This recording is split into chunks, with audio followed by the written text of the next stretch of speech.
Hi, my name is Katelyn. I grew up in a family of 4. My mum, dad, my little sister, and me.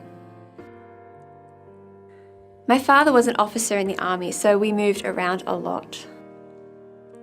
My sister and I were used to making new friends and being the new kids. When I was 14 years old, I went to a summer camp where I learned about God. I learned about my dignity as a daughter of God, and I learned that I could save sex until I was married. I had never heard of this before, and it changed my life.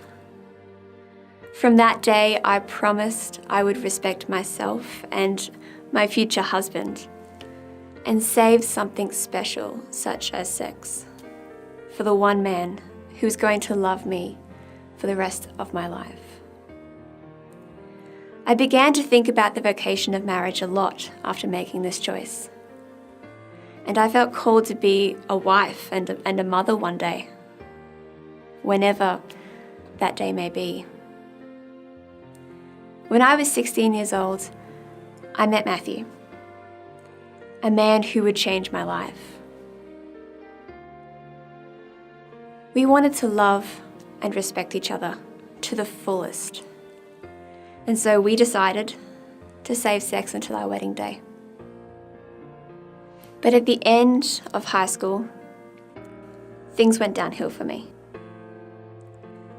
When I first heard the words eating disorder, my heart sank. I was so disappointed with myself. This wasn't me. Often I get asked, when did it all start? And honestly, I don't know when it started.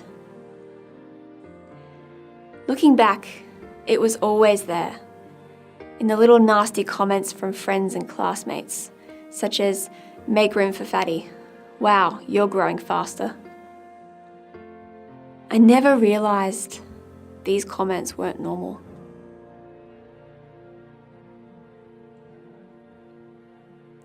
I would flick through women's magazines, promising to lose 10 pounds in 2 weeks. I didn't even know how much 10 pounds was.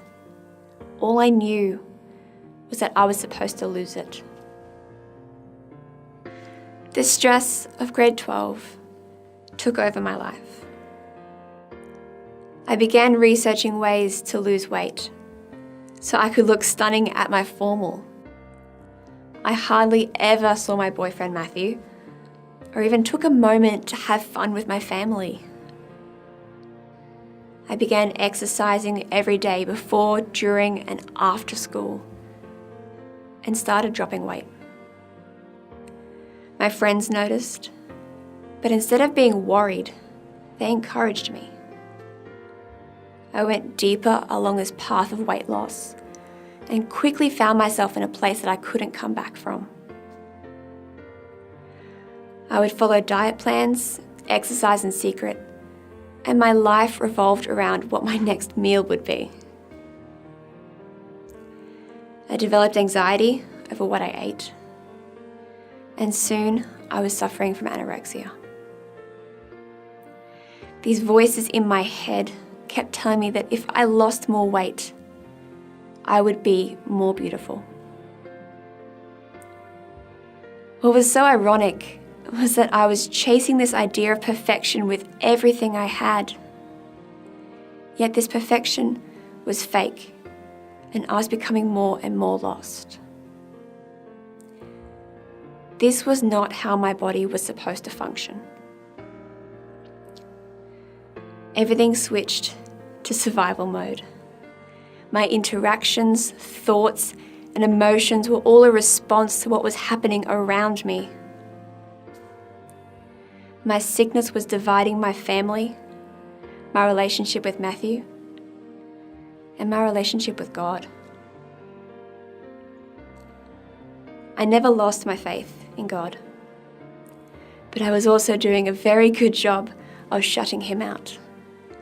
Because honestly, I didn't want to be fixed.